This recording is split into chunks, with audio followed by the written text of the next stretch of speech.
Itong latest chika, nakakakilig na pag-amen. Bel, mahal kita.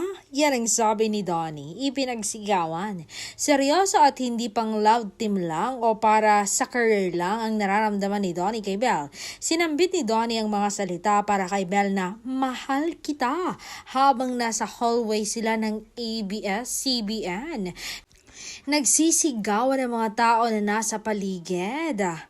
Sa narinig nilang sinabi ni Donnie na nakakakilig naman talaga. Tumatawa lang si Bel sa mga sinabi ni Donnie na tila parang alam na nito ang palaman sa message ng aktor. Lahat ng mga staff ay pumapalakpak, humiyaw sa suporta kay Donnie. Akala ng lahat may mangyayaring pasabog.